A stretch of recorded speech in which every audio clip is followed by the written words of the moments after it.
The Chaotic Touch of Harmony. By Law-Abiding Pony. Chapter 16. Freed by Greed. It has been almost 3 weeks since Thompson's training regiment started for Alexia's posse. While Michael was initially hesitant to join them, it only took some careful persuasion on Toon's part on account that they could bring their existence more fully into the public eye to get the apprehensive mare to join in. Aside from the 2 Earth ponies, the director was not quite sure on how to round out Conrad or Alexia's training. While pilots could be trained for aircraft, it was another thing entirely to train a Pegasus to increase his speed and maneuverability without precedence or better knowledge of what his tribe's capabilities were.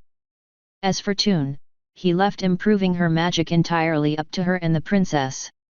He was also aware that Alexia would never be as physically capable as the other 3, but that didn't stop him from trying to improve her physical endurance along with giving her time to improve her magical abilities. Most training was held at a somewhat removed stretch of land, 4 miles north of the ranch. The grasslands had shallow hills that rolled across the landscape as if they were waves upon a lake that had taken the form of earth and soil. It was the director's choice to place it that close so Alexia's group could return home every night, instead of being separated from the community that had grown to adore the silver unicorn. However, certain individuals at the ranch were becoming increasingly alarmed with Toon's influence. Colonel Bowler, along with representatives of the CIA, FBI, and Director Thompson, were in the central conference room discussing how they should deal with her. The room was structured the same as last time, a curved table with a projector set against the far wall. Bowler opened the topic with a picture of the mare in question. He found a picture of her with a neutral expression instead of anger or pleasant, so it would not seem he was trying to skew the audience's take on her. "I have a problem on my hands, Subject Uniform 237. The CIA arched an eyebrow. "You called us here because you can't handle a single pony." Bowler refused to be baited. "Allow me to explain the issue. Before Uniform's arrival a month ago, the detainees were laughably easy to keep controlled. Lethargic, low but stable morale, and overall content to sit there and await whatever fate we planned for them. Even the ex-military ponies were mostly passive. Including your old superior." He directed the last bit of his statement to the CIA before clicking the slide over to the breaking ground ceremony of the farm and rec centers. Fast forward 2 weeks after Uniform's arrival, just over 1,000 of the detainees busied themselves in building the 2 projects at a speed that would make a contractor fear for his job.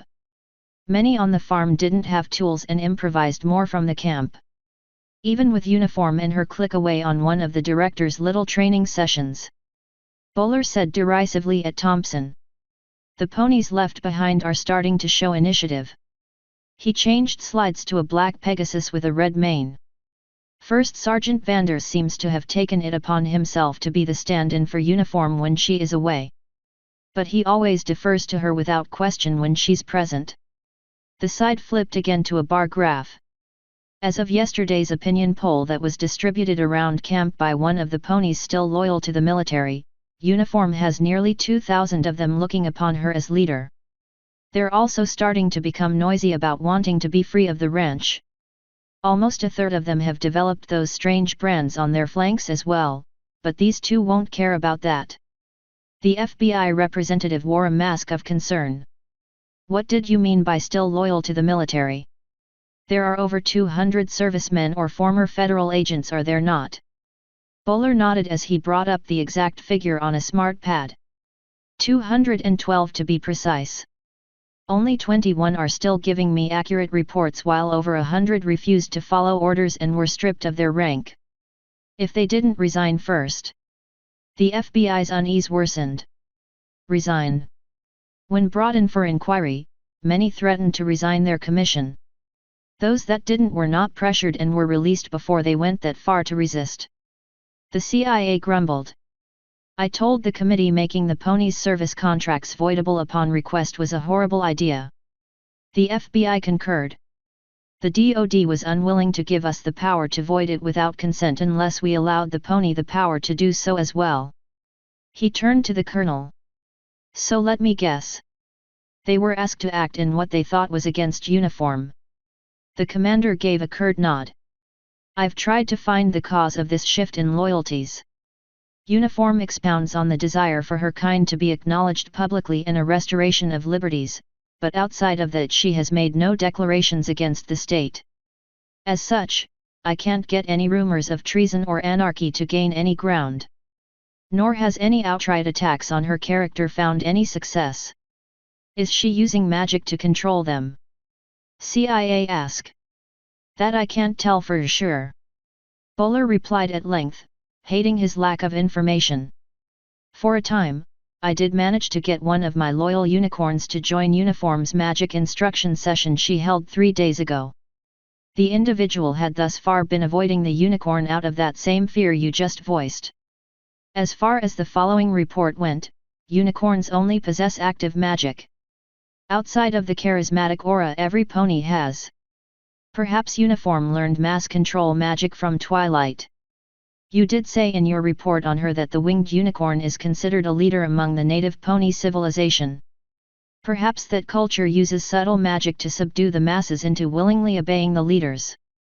A perfect dictatorship. Bowler replied. That's the angle I was leaning towards myself until I received this 2 weeks ago.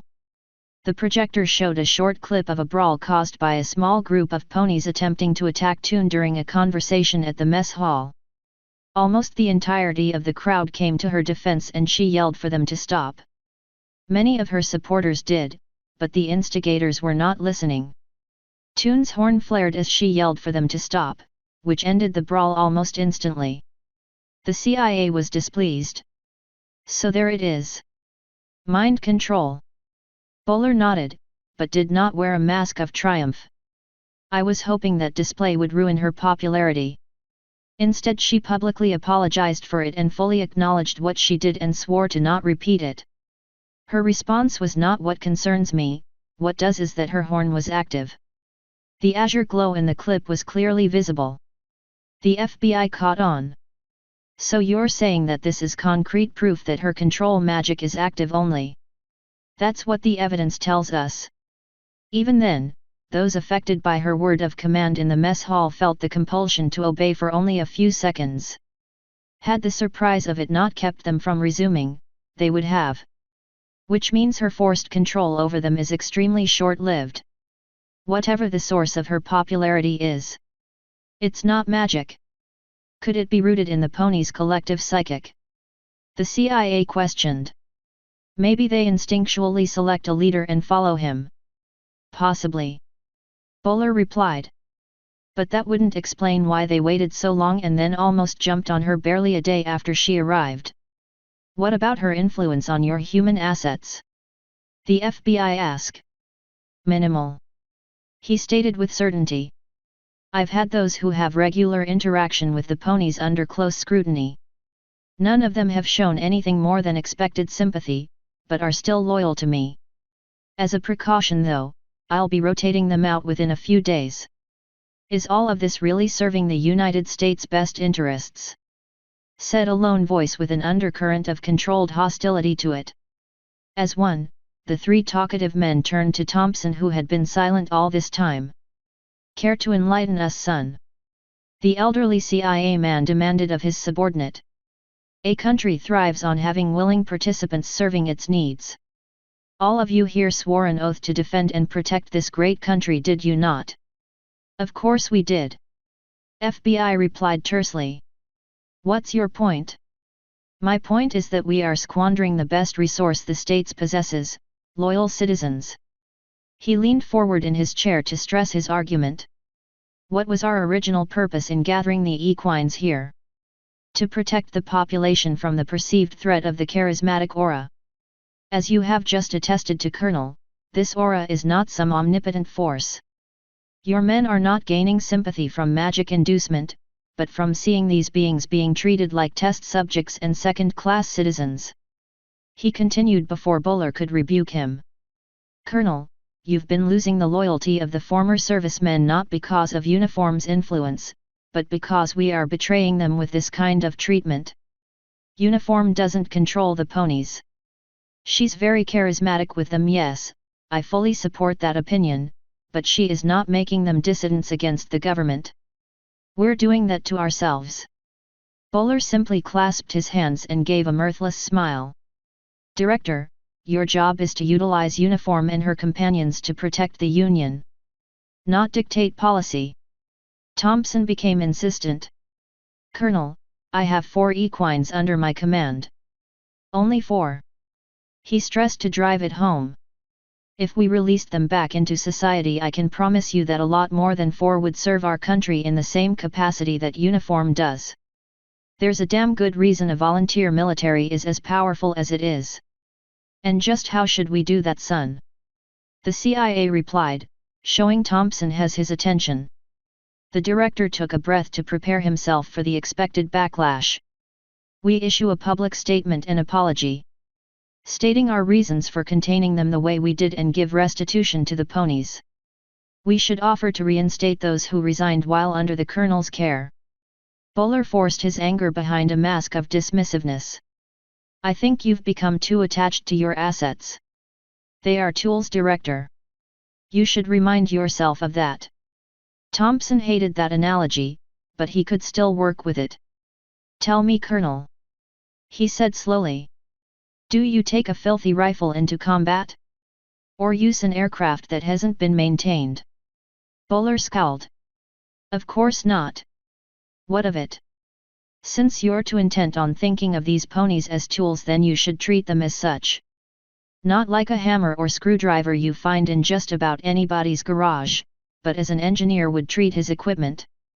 He oils them, calibrates them, and cleans them. He makes sure every single tool is so well cared for and maintained that they will never fail him.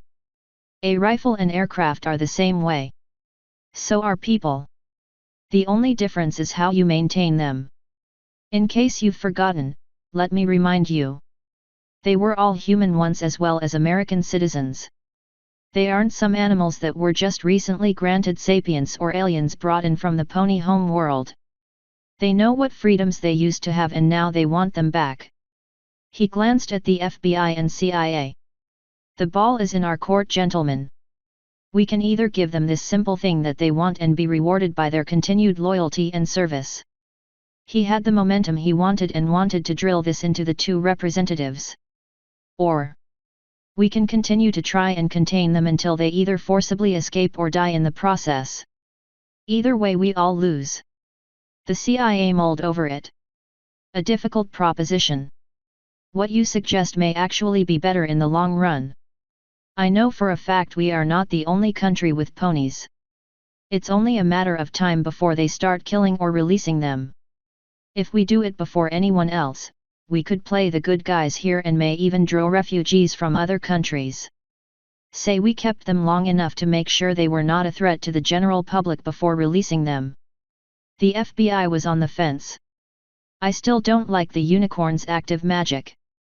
Levitation alone would make theft trivial. The public will demand sanctions. Not to mention invisibility and Uniform's short-range teleportation. Bowler used that as a jumping point. I agree. Overall, the unicorns are simply too dangerous to be released. Although I have no doubt freeing the other races and not the third will generate backlash as well. We need to keep the whole population under control. Thompson tried to think of a solution. Maybe Uniform can help with that. Bowler suppressed a snarl. How so? As you all know, she's in regular contact with the leader of her kind's original civilization, correct? In the face of being freed from the wrench, I'm sure Uniform would be more than willing to ask Twilight how magic is governed in their society and at the very least give us technology that could disrupt magic so we can still protect sensitive areas.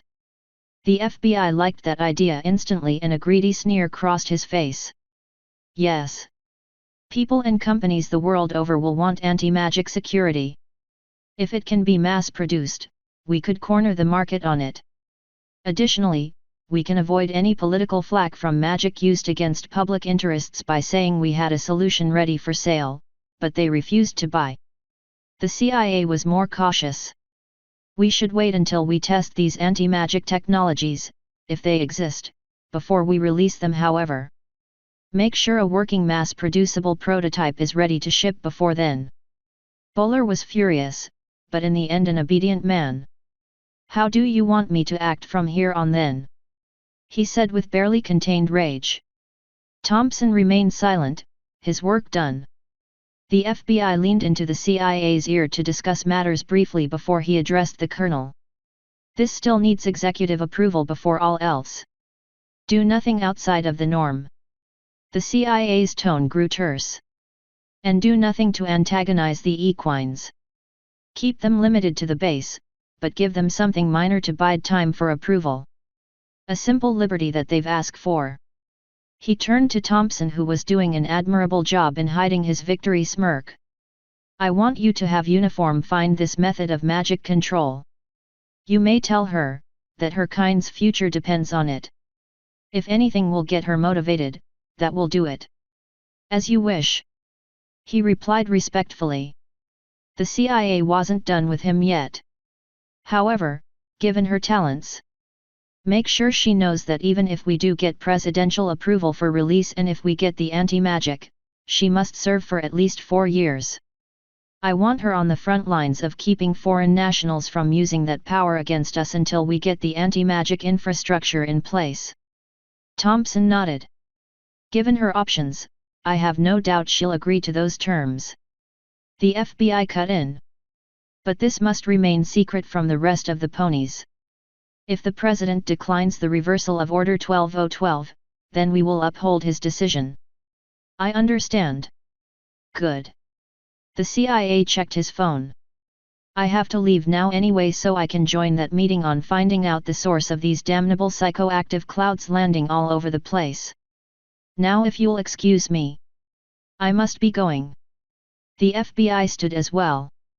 And I as well. He nodded to the colonel and then to Thompson. Colonel. Director. Until next time. Bowler didn't like it one bit. He waited for Thompson to leave as well and brooded in his chair. Those things have no place in society.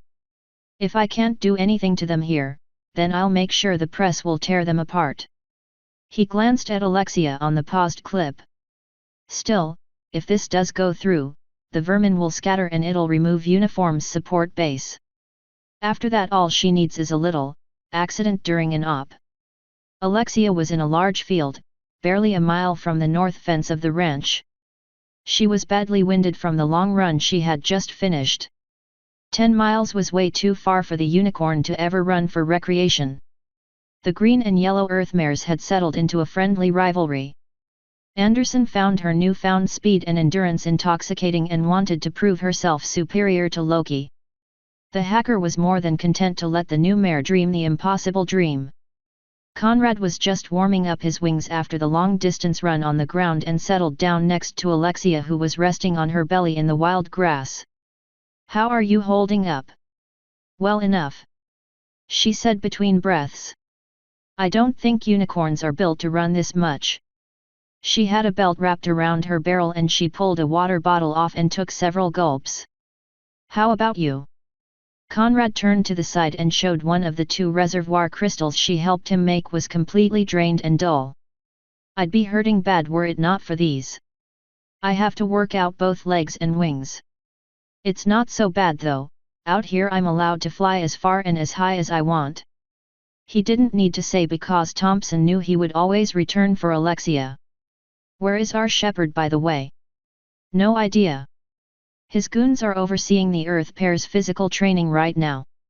Truth be told, I think he knows how to work with them a lot better than us. Toon put the drink back as Conrad gave a reply. Can't really fault him for that. At least he gave us the operational freedom to improve our flight and magic on our own. Speaking of which, Alexia commented as she summoned the tome. Did you get some use out of those guidelines Sensei gave me for you? I did actually. She smirked at him as she opened the book to the guard page.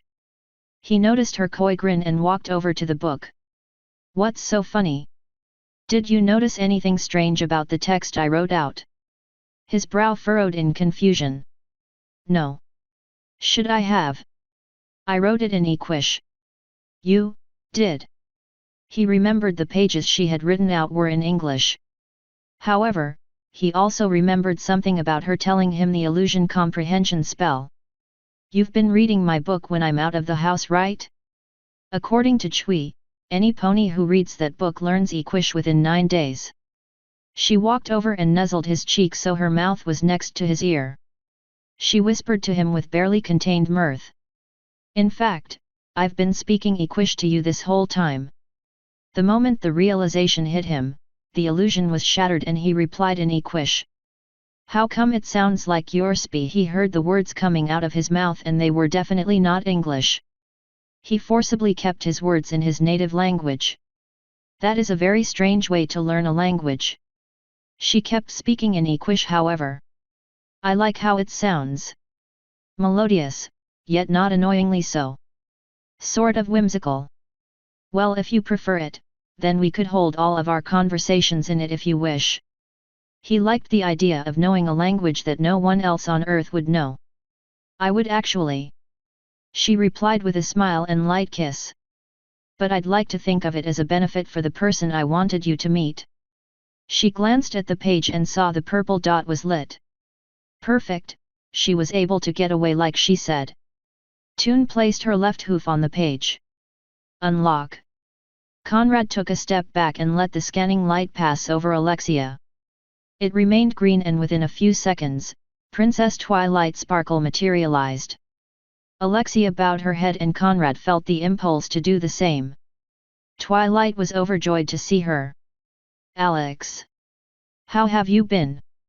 "As well as I can hope for, Sensei." The unicorn had told Sparkle everything about the mission in Louisiana and about her current situation with Thompson. "I'm still breathing." Twilight's mirth lowered a little. "If only that wasn't all it took to be considered a good day for you. But I am glad to see you alive and well." Her eyes drifted to Conrad. "Is this the stallion that stole your heart?" Toon grinned and wrapped a foreleg around him in a sidelong hug. "That he is. I wanted to introduce him to you now that he understands our language." She let go to stand off to the side and in between the stallion and hologram. "Conrad, this is Princess Twilight Sparkle of Equestria." She reversed the greeting for Sparkle. The alicorn was happy to see the obvious adoration they shared. "Pleased to meet you, Conrad. I've heard so much about you." "Only good things, I hope. It's not every day I meet royalty." He was growing to enjoy having a conversation in Equish. Twilight tittered politely. "I doubt she could ever say a word against you." She cast a knowing glance to Alexia who blushed through her fur. Twilight noticed his blank flank, but concealed it to speak with Alexis about later. "Did my tips help you? I know first hoof how difficult it can be to learn how to fly with the sudden addition of wings." "They did, thank you. Always happy to help." Sparkle replied honestly. A buzzer on Conrad's belt elicited a groan of irritation. "That'll be more wanting me to start my aerial exercises." "Sorry, Princess, but I have to go." "I understand, Conrad. I wish you luck." The brown Pegasus took to the air and flew off to the east. Alexia walked over to be adjacent to Twilight with a despondent look on her face. She noticed her student's expression. She decided to try and brighten her up before the lesson got started. "He's a great pony." "He is." Toon replied with mild sorrow. "I wanted to propose to him with you present." The purple alicorn was not nearly as shocked as she thought she would have been. The only thing that ever breaks her out of improving her magic is his name. "Well, I know he'll say yes. If even half of what you say about him is true, I highly doubt he'd turn you down." "Yet," the unicorn replied with a deep sigh. "I know it's really fast. But with me going into combat again with nothing but my wits and horn, I don't know if I'll live through the next time. I wanted to cement our relationship before that happens." With all that Twilight had heard about Conrad and the short introduction they had, she could tell he was an honorable pony. "Hopefully that will never happen." Alexia's smile strengthened. "That wasn't the only reason I wanted to propose in front of you." Twilight gave an inquisitive hum. "I want a pony-style wedding. And I was hoping you would be the one to unite us." Sparkle cracked a massive grin. It would be an honor, my faraway student. Your honor. She replied with a playful smile. I would be wed by my mentor and a leader of my people. The honor is all mine. Sparkle laughed lightly. Ah, but I get to preside over the wedding of ponies from a different world. Not even Celestia or Luna could boast that. I'll need to actually pop the question soon though. But there's a different issue that's been bothering me. What is the gender ratio in Equestria? I only ask because over here, it's 3-to-1 favoring mares. Twilight shrugged. That's how it is for us too. Oh, it wasn't what Alexia was fully expecting. Well, with humans their ratio is split down the middle between men and women. With some slight variant due to chance, but that's a technicality. At any rate, most civilizations support monogamous relationships. So if Equestria has 3-to-1, how do the other mares handle it? Twilight rubbed the back of her head sheepishly. Well, I read about it more than actual experience, but I can tell you this much. The vast majority of equestrians don't restrict themselves to monogamy. As a species and later ingrained into our society, it's simply not desirable nor tenable. See, when two partners cement their love through marriage, it's not a declaration that they are forever closed to others. In fact, the opposite is true, and the ceremony announces that the couple is ready to form a herd. I thought herds were formed between friends because of our mentality. Sparkle shook her head. I can see where you might get that confused. But that's just a circle of friends, and romantic love is not a prerequisite. The term herd is reserved for a group of romantically involved ponies numbering 3 or more. Typically 4, but I've never heard of one being more than 5. I'm guessing it's 3 mares to 1 stallion. Twilight nodded. How do they deal with jealousy though? Most humans won't stand for their partner having relations like that with another. The alicorn scratched her head at the unfamiliar subject outside of books. It's complicated to explain. I've had dignitaries from the Griffin Empire and a few others who question that. She took a breath to recall Celestia teaching her how to explain it to non-equestrians. See. Herd partners do get emotionally hurt from infidelity, as I'm guessing you might expect. But when it's between ponies who all consent to be a part of the same herd, jealousy never crosses our minds. She anticipated the unicorn's question. There are always exceptions to the rule, and not every pony is happy outside of monogamy, but that is quite rare. But for most ponies, prolonged monogamy is frowned upon as a form of selfishness. The one socially accepted exception to that is among royalty and high noble families. Mostly because marriage takes on a highly political role with them than it does for the common pony. I see. Alexia said at length. Is that a culture thing or is it instinctual? She was moving into more familiar ground with the alicorn. Well, you should know that most of the oldest customs have a basis as to what feels right on an instinctual level. As populations expand and deviance from that norm arise, laws and customs are put in place to keep every pony in line with what instinctually feels right to the majority. That's how a great many customs based on behavior patterns emerge. Sparkle eyed her student more closely. Even so, you may want to discuss this at length with your partner before attempting it. If you ever decide to go that route, I won't hold it against you if you stay with him alone. It is your native culture after all. I want to try it anyway. Alexia replied almost instantly. She fully faced her instructor to impress her seriousness. When I told you my true self is that of a pony, I meant it. I'm not willing to risk damaging our relationship over it, but I would like to try and ease him into the idea, because you're right. Half of our population shouldn't be cut off from finding love just because there are so few stallions. I'm just not sure if I'm even ready to go anywhere near it. But if every pony and their brothers seem to think of me as a leader, then it's up to me to set a precedence. Twilight couldn't help but feel a little pride in her student. I think that is a good idea, but please remember that it's a joint venture. Toon cut off her inner musings. I will chui. Conrad is my other half now. But who knows, maybe he'd be willing to have 2 more halves, as for who I'm not so sure if they'd want to. Alexia's phone buzzed and she groaned slightly at seeing who it was. Director Thompson. To what do I owe the pleasure? Twilight was still fascinated by that small device in Toon's magic. That would have made writing letters to the princess a lot easier on Spike. The purple mare was confused to see a mix of excitement and full-blown jubilation on the silver unicorn's face. If this is some kind of sick joke, so help me, Thompson's voice was muffled so Twilight couldn't hear. I don't know what to say. Yes. Yes, of course, I'm sure she knows of some. I'll get right on it. Sparkle gave her student a quizzical look as she hung up. What was that about? Alexia had a grin that threatened to cleave her face in two. He just gave me a deal to give every last pony our freedom from the camp.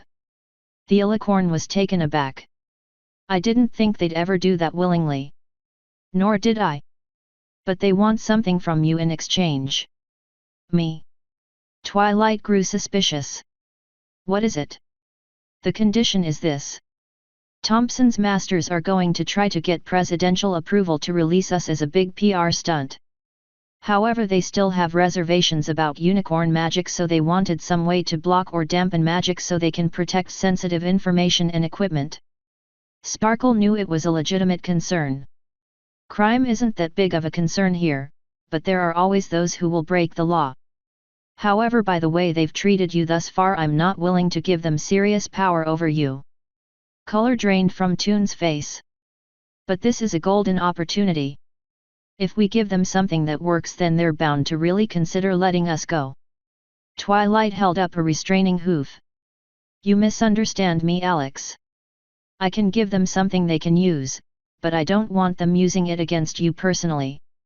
I will select the ward I have in mind and set it aside in your edition of the Guard Archives, but I will also add a cantrap that you can cast to protect yourself from its effects. So I should keep the cantrap to myself then? Twilight nodded sadly.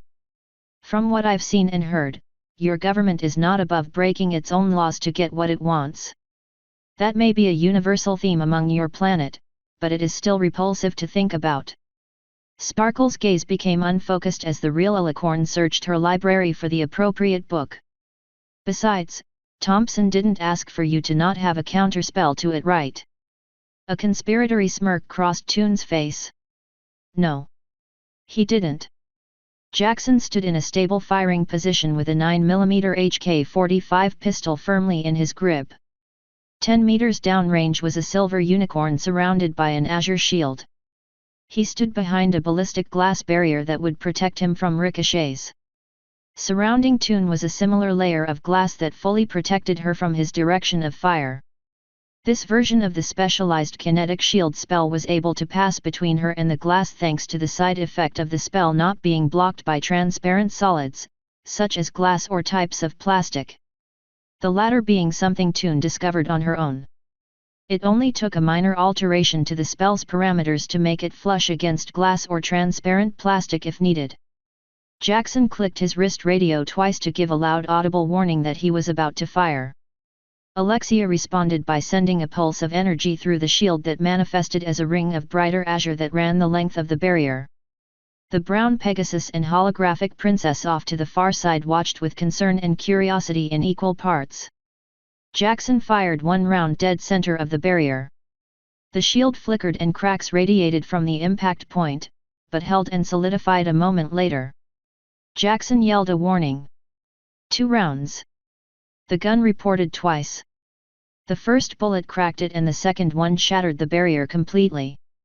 Twilight's personal adaptation to the spell kept the magical feedback caused by the shattering from damaging Toon's brain, as it was instead rerouted to her skin. In essence, it diluted the unavoidable feedback into a full-body ache rather than a debilitating horn ache. Jackson immediately clicked the safety and holstered the firearm. Clear. Conrad flew over to check on her. Are you unharmed? Just some aches. She winced at the agony as it dispersed. I don't think the spell is going to do very well in combat. The holographic alicorn was stunned by the results. She was limited to a short range from the tome and beckoned the unicorn to speak with her. Jackson was wary of the hologram, but some assurances from Toon kept him from worrying over much. The agony of the shattered shield faded by the time Alexia and Conrad got within earshot of Sparkle. "I can hardly believe it," the Lavender Mare announced. "That spell was designed specifically to counter missile attacks." "By missiles you mean arrows, right?" Conrad inquired with a bit of curiosity. "Well, aside from catapults there are no non-magic based projectiles on our world. At least that which is fired by weapons anyway." She turned to Alexia. "For a beginner in abjuration that was a well-crafted reactive barrier. But those bullets move by far too fast for it to function properly." Conrad was intrigued. "Just how does it work normally?" Twilight looked to her pupil to give the answer and Alexia was glad to give it. "The reactive barrier works twofold. The first is a sort of sensor net for the spell that detects oncoming projectiles. The second part of the spell reacts automatically to intrusions in the net and solidifies the kinetic barrier to the exact points needed to stop it. This has the benefit of focusing the caster's ability to repulse the attack to a single point rather than dilute it across the entire barrier. The sensors work completely independently from the caster." The Alicorn nodded. "Well done. So why did it fail?" Toon knew the answer immediately. "The bullets are too small and too fast for the net to detect in time. The barrier can't react quickly enough and becomes grossly inefficient in blocking more than one shot at a time. You've gotten a lot better at reading spellcraft in real time." "I'm impressed." Alexia gave a weak smile. "A shame I have to learn this kind of magic." Sparkle sighed in sympathy. "It's not the equestrian way to make war, but we have had to defend ourselves on numerous occasions throughout both recent and ancient history. I will see about finding a shield spell that can work for this type of weapon, however I think this would be an opportune time to test your lateral thinking." The Silver Mare always got excited when Twilight would lead into giving a test. "What do you have in mind?" The princess mulled it over. "You already possess a grasp on a variety of different applications of magic, and you have the benefit of having the mind of someone outside of equestrian methods of thinking, so you're not rooted in old mentalities. No one spell you've learned thus far can defeat such a weapon, but I suspect you're clever enough to figure out a way on your own. This once, I will withhold what I find on this topic so that you may experiment on this. Who knows, you might find a way even I wouldn't think to use." Alexia was thrilled at the challenge. "Seeing as my life may very well depend on it, I will make it a priority over the rest of my studies. Save the big one. I have faith in you, my faraway student. I would stay longer, but I have a reception I must attend." It was obvious she did not care for it. "Bye, Sensei." The Alicorn vanished and Alexia recovered the tome and teleported it to her home. Jackson had been off to the side talking to Thompson, who had arrived a minute earlier. Now that Twilight was gone, he stepped in to speak with the unicorn. Both ponies regarded the director. "I see the ballistics test fared poorly." Toon groaned at the memory of the feedback. "About as good as fishing in a volcano." "Well, for the time being you'll just have to rely on invisibility during a firefight then." He gestured for Jackson to pack up the equipment for the day. "Did you come through with an anti-magic device?" "I did," she said with reservation. "It's a rather simple diagram that activates in the presence of active magic and disrupts the spell to be completely non-functional. It does not require magic to power it, so anybody can draw it." "Would it cause Pegasi to drop from the skies?" Conrad glared at him but said nothing as she answered. "No, it would not." "Excellent. I'll take it." "Before I do that, Director," the unicorn replied quickly, "what assurances do I have that this will win my people's freedom?" Thompson gave her a nod of approval. "As assuredly as powerful men are greedy. If this diagram of yours works as you say it will, then the sister intelligence agencies will convince the President to rescind Executive Order 12012. With one stipulation," he added neutrally. "My superiors want you to sign a 4-year contract of service under me." She scowled at that. Why am I not surprised? It's entirely up to you, Toon. Your temporary service for the dismantlement of the ranch. He knew an on-the-spot decision of this nature could produce resentment later. Better to give her time to sort things out herself. I don't need either your decision or the diagram now. After all, we need to see if the president is open to the idea in the first place. I trust he'll respond soon. Conrad hoped. Believe me, Thompson remarked. My superiors will see that he's brought around. But I would prefer it if you slept on this. Talk to the rest of your friends, but I must stress that this does not get leaked to the rest of the camp under any circumstances. If for whatever reason the president does not allow your release. Alexia stepped up to him and jabbed a hoof at his stomach. Listen, buddy. You can play nice all you want. But I won't believe a word of it until I see my people walk out of here. You don't come through for me or so much as a single strand of hair is harmed on any pony, and the lot of you will wish you tried to be more convincing. The director still wanted to remain on friendly terms with her, as he was a resolute believer that it fostered better cooperation. I'm simply covering my bases, Toon. I don't expect a negative reply from the White House. In the meantime, I'll cut training short today. I'll give you 24 hours to think on it. She didn't hesitate for 1 second. Alexia would do anything to see the ranch closed, and she knew her friends would do the same. I don't need to think on it. If your bosses require 4 years of my life for the rest of ponydom to be free, then so be it. You'll have me. She made sure the daggers she was staring into his eyes drew blood. But so help me.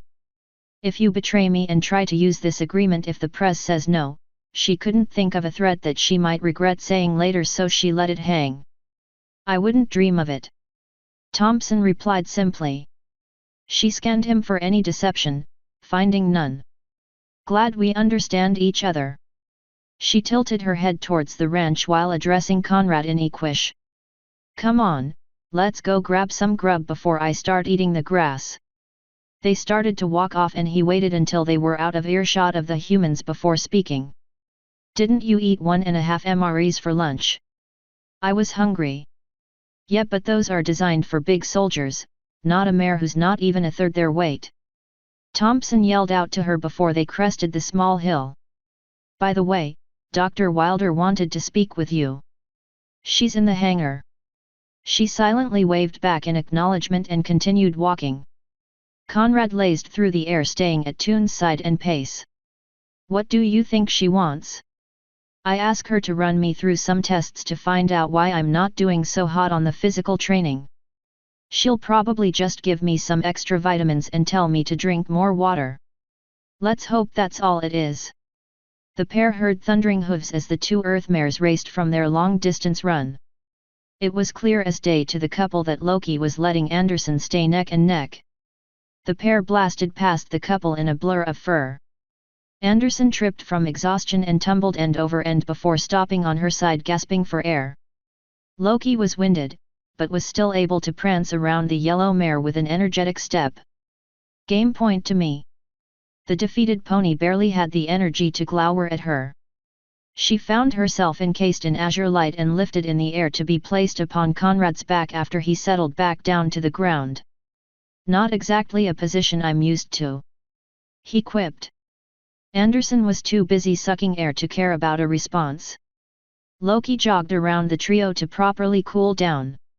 I won, so you have to pick one. Toon gave the green mare a questioning gaze before shifting to the yellow one. Pick what? A new name. Loki replied. What? The lone stallion asked.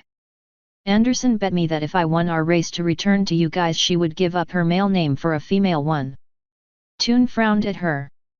And what were you going to have to do if she won? I'd have to shave my fur and hair off, then prance around camp singing I Am Glad by Kill. Conrad turned to look at the mare on his back.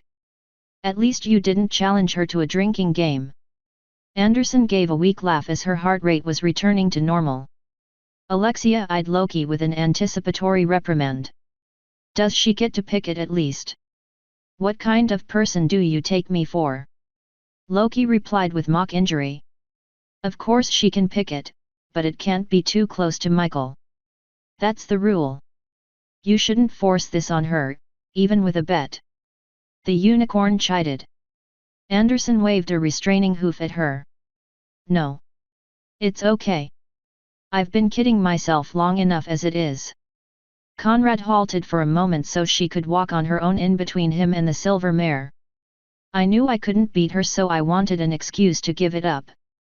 Mike, you don't need to give up your name. Anderson was still too ragged to lift her head up, but she angled her head to look at the unicorn. I need to for me. I doubt you took that bet without already having one in mind.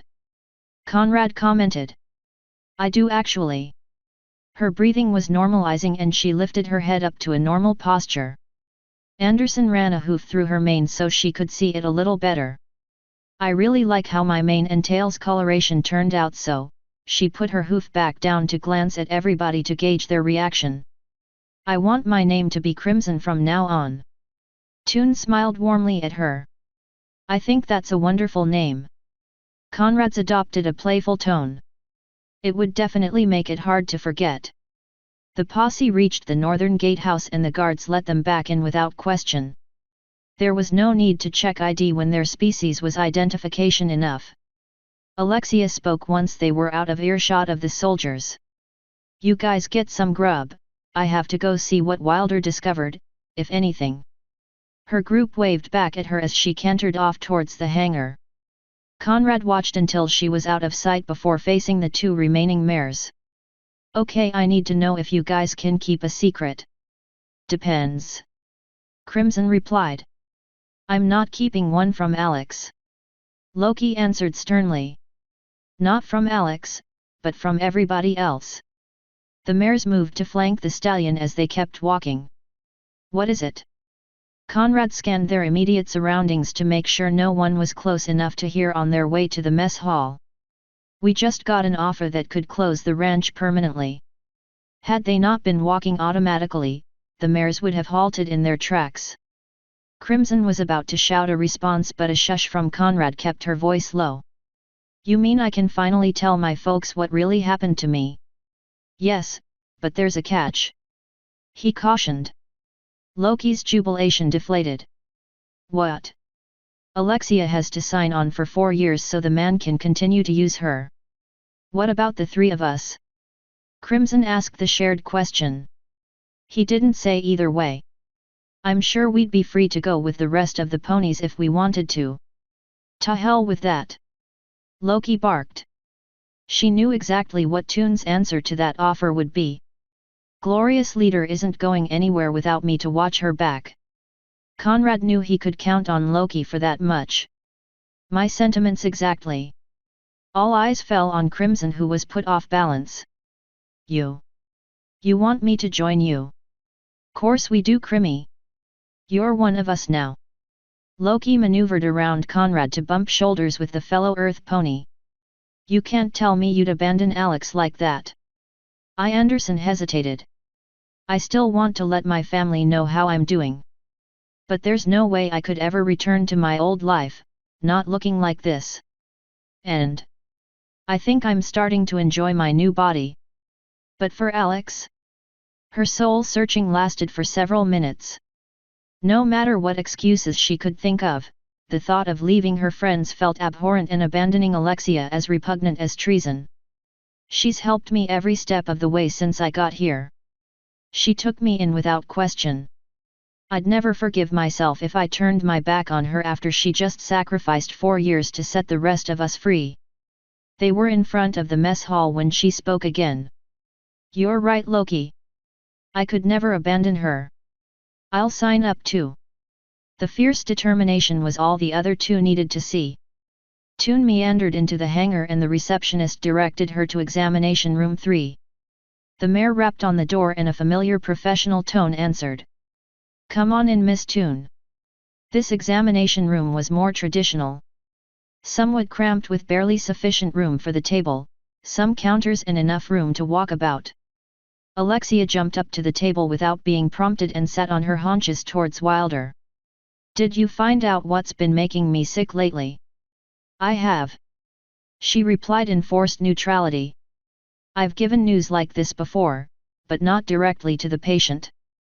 Makes me wonder how many more might be out there and not know it. She turned around with chart in hand. Alexia kept a light joking tone. Is it the ponypox? Not quite. The veterinarian didn't want to make it harder on the unicorn by skirting the issue. Get it over and done with quickly, yet tactfully.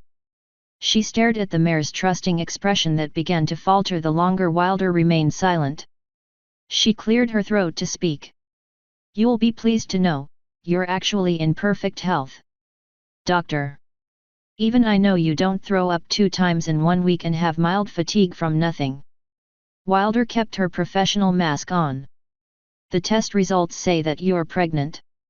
Toon didn't react for a few seconds before scoffing in disbelief. Ha, good one, doc. I never took you for someone who joked about a diagnosis.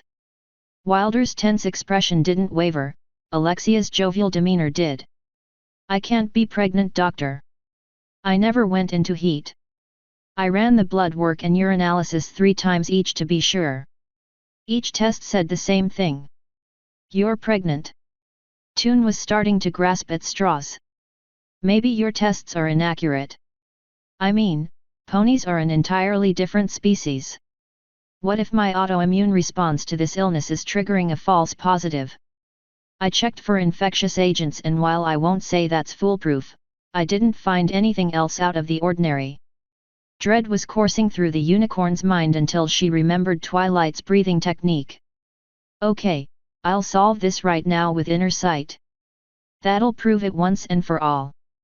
She repeated the technique a dozen times to be tranquil enough to cast the spell properly. Her vision was replaced by the glowing web of light that consisted of her itinerus system. The carbuncle was much brighter than the last time she had cast the spell, and the pathways between it and her horn was not that much wider, but the carbuncle had developed a separate pump for that alone, and it pulsed every 15 seconds rather than the normal half-minute. All of that was secondary to her.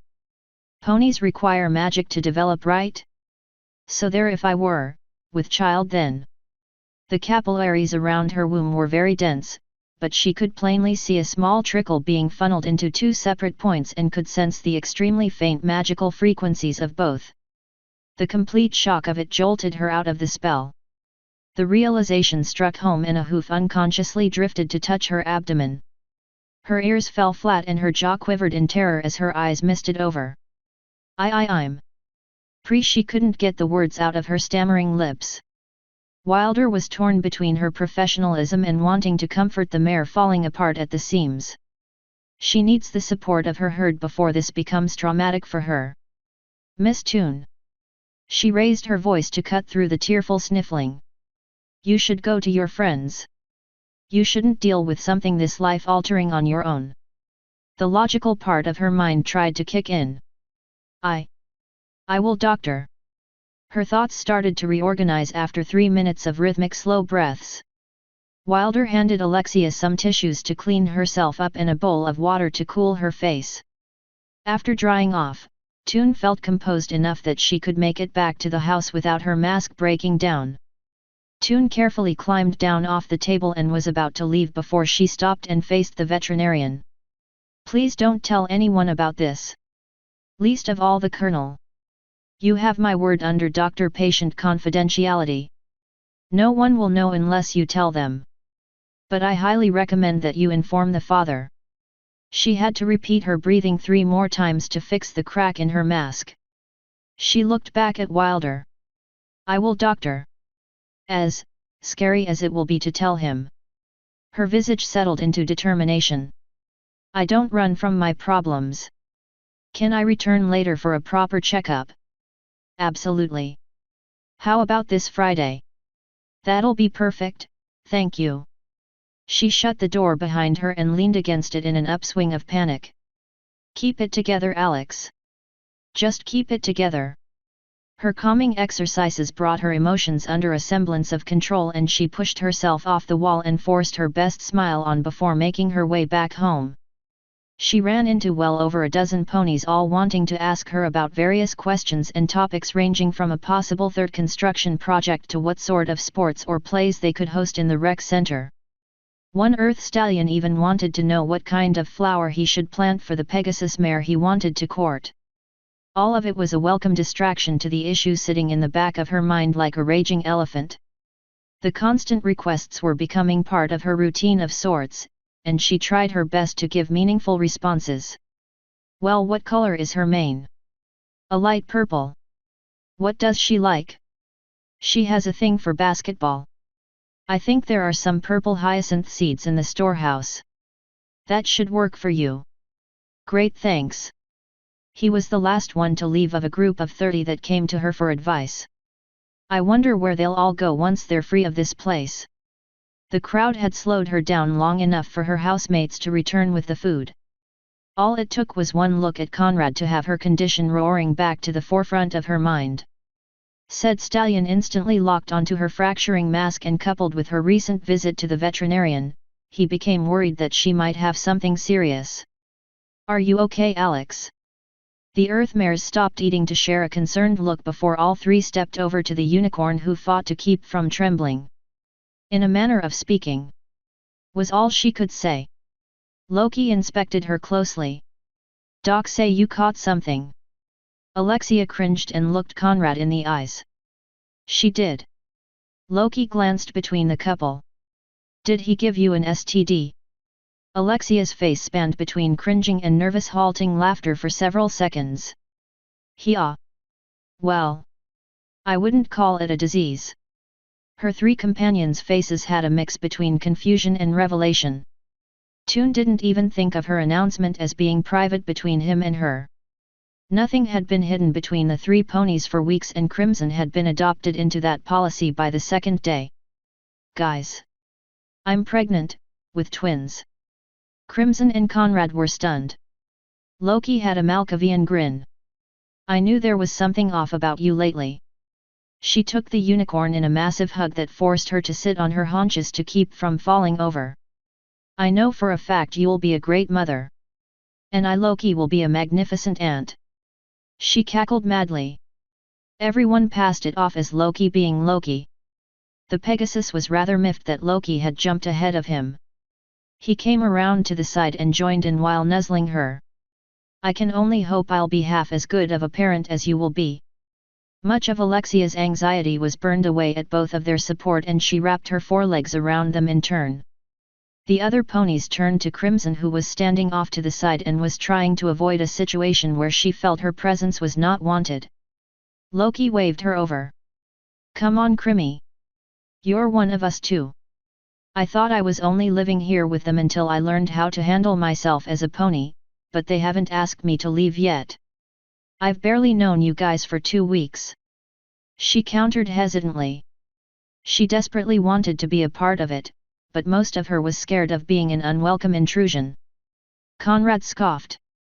You think that matters to us? You're a pony and good friend. That's all that counts. Crimson's lips twitched upward and she bolted to join the group embrace. Alexia and Loki pulled their forelegs apart to let her in, and the yellow mare buried her head in Alexia's shoulder. Thank you guys. I promise to be worthy of your trust. Crimson let herself be carried away in the sheer bliss she felt from the full inclusion of the group. How did I ever live without them? Conrad pulled back just enough to look Alexia in the eye. He poured his love into his words. No matter what these next 4 years bring, we'll do it together. Alexia shed tears of joy and muttered words of gratitude to him. With Crimson's inclusion and the theme of the moment, the herd mentality between the 4 of them was at its strongest yet. Loki pulled her foreleg out from Alexia to wrap it around Conrad, who looked at her in mild surprise. The 4 or 6 of us rather. Now and forever, right? Alexia looked up to watch the interaction carefully. Conrad studied the green mare for the expected joke. He knew she would support Toon, but to try and bury the hatchet over something like this seems an odd time to him. Yet there was a silent apology in Loki's eyes that felt too genuine to be one of her pranks. In that moment, with the effects of the herd mentality at its strongest, He was finally able to fully let go of his resentment and forgive her.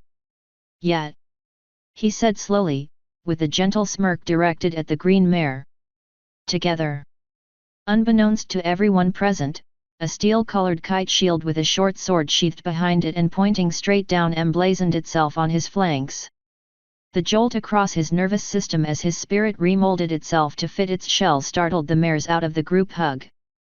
Conrad would have fallen over if Alexia had not propped him up in time. The trio of mares crowded the lone stallion as his vacant eyes came back into focus seconds later and he blinked a few times to regain his bearings. Was that what I think it was? The expression in his lover's eyes was enough to make him glance down at his flank. Sure enough, the sword and shield were plainly visible.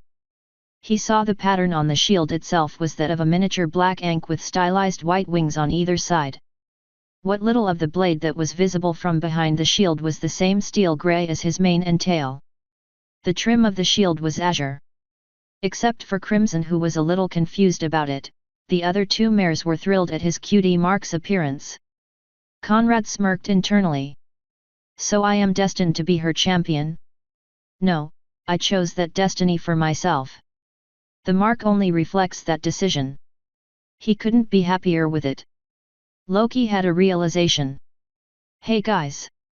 The three original ponyteers finally have their cutie marks. Her fellow ponyteers snickered, but Alexia turned to Crimson. Maybe, but we're the four ponyteers now. That we are. He said as he rose to his hooves. No matter what comes at us. The four of us will stand united. He had a playful smirk when he stuck his hoof out in front of him. As she said, now and forever. Alexia placed a hoof on his. We act as one. Loki jumped to do a forward flip with her landing perfectly so her hoof met the others. We fight as one. Her confidence bolstered from earlier, Crimson added her hoof to the pile. Because we are one. The compact was made, and the four ponies' lives would inexorably be tied to one another until the end of their days.